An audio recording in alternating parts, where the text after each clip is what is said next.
मेरे लिए पाइनएप्पल मंगवाना, मैं ज़रा बेकरी से कुछ ले आऊं। इरम झपट कर बाहर को लपकी। हया ने गहरी सांस लेते हुए अपने साइड का शीशा नीचे किया। सर्द हवा का थपेड़ अंदर आया, मगर इतनी सर्दी में स्लशी पीने का अपना ही मज़ा होता है। वो पार्किंग लॉट में मौजूद थी और ठंडी हवा ने सबको घेरा हुआ था। इरम खासी कॉम्प्लिकेटेड लगती है ना। इरम दूर हो गई तो ज़रा उसकी तरफ मुड़ी। और तुम उसके कॉम्प्लेक्स को हवा दे रही हो? वोल्टा उस पर खफा हुई। ताया फुरकान सिर्फ स्काफ की ही सख्ती करते हैं, वो बस इस बात पर खुद तरसी का शिकार है और तुम भी उसका साथ दे रही हो। मैंने कहा बेचारी नहीं है वो बेचारी, अब उसको भी यही समझाना है, ख्वामख्वा खुद तरसी से निकल आए। वेटर हाथ में कार्ड पकड़े हया की तरफ आ चुका था। तुम्हें याद है ज़ारा, जब पिछले साल यूनिवर्सिटी वालों ने हमें तुर्की के ट्रिप की आस दिलाई थी और आखिर में आकर सारा प्रोग्राम कैंसिल कर दिया था।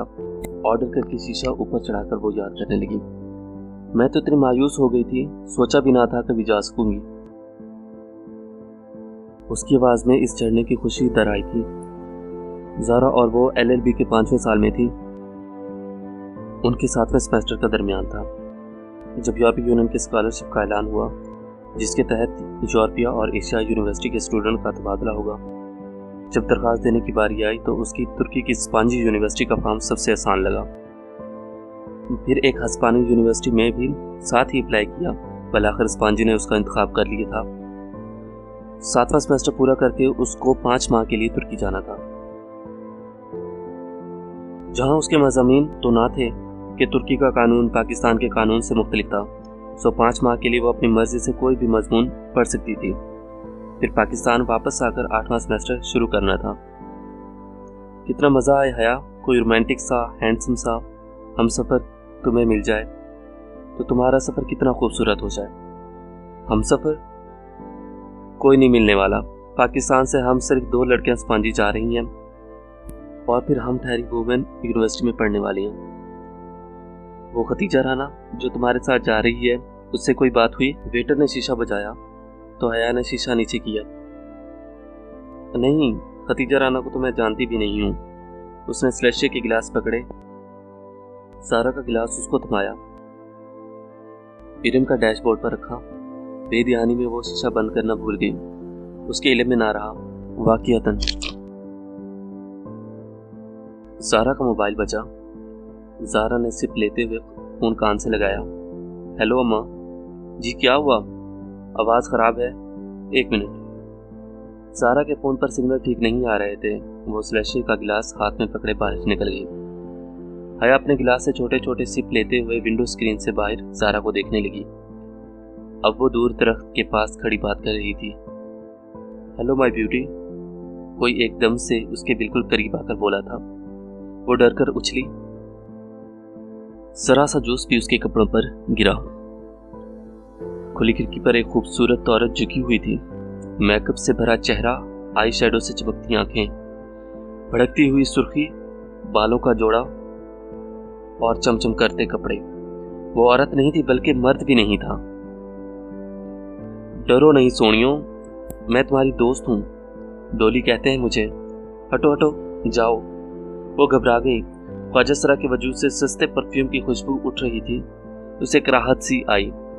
अच्छा सोनियो, जरा बात तो सुनो। उसने अपना चेहरा और झुकाया। इससे पहले कि वो आगे बढ़ता, हया ने सलशे का बड़ा गिलास उसके मुंह पर उलट दिया।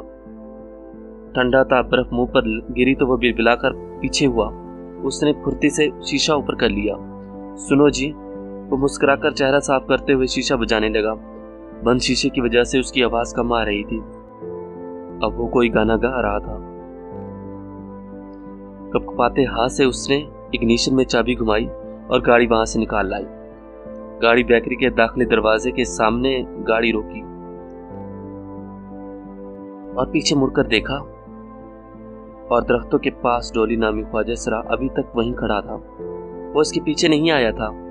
अब वो गाना भी नहीं गा रहा था, बस खामोश खड़ी नजरों से उसे देख रहा था। उसे बेइख्तियार झुरझुरी सी आई। कहाँ रह गई हैं दोनों? उसने झिझलाकर हार्न पर हाथ रख दिया, फिर गर्दन मोड़कर देखा। वो अभी तक उसी को देख रहा था। इरम और ज़ारा को ड्रॉप करके वो अपने कमरे में आ गई। डिनर का वक्त होने वाला था।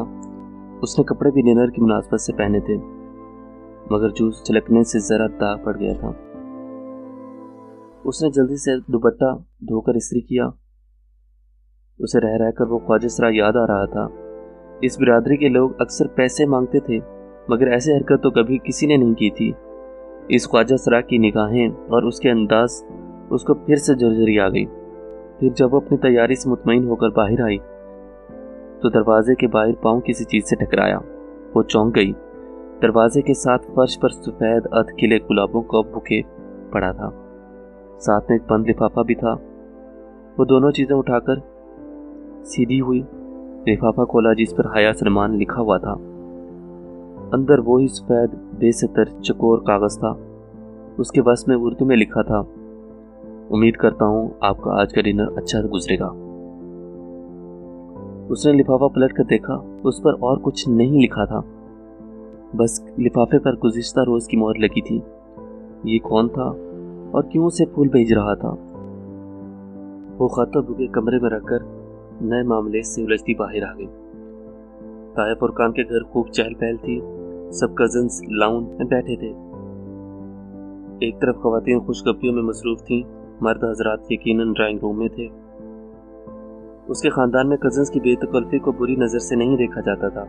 ताया फुरकान तमाम बहन भाइयों में बहुत सख्त थे और इनकी सख्ती सिर्फ इरम के स्काफ लेने और घर से बाहर लड़कों से बात करने तक थी।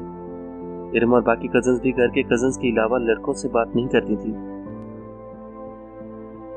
हया और इरम तो पढ़ती भी वुमेन यूनिवर्सिटी में थी। हाँ, दूसरे चचा और ख़ुद सलमान साहब अपने बच्चों की शादियाँ मिक्स गैदरिंग में करेंगे। उनका ख़ानदान ज़्यादा बड़ा नहीं था। वो लोग 3 भाई और एक बहन थे। ताया फुरकान सबसे बड़े थे।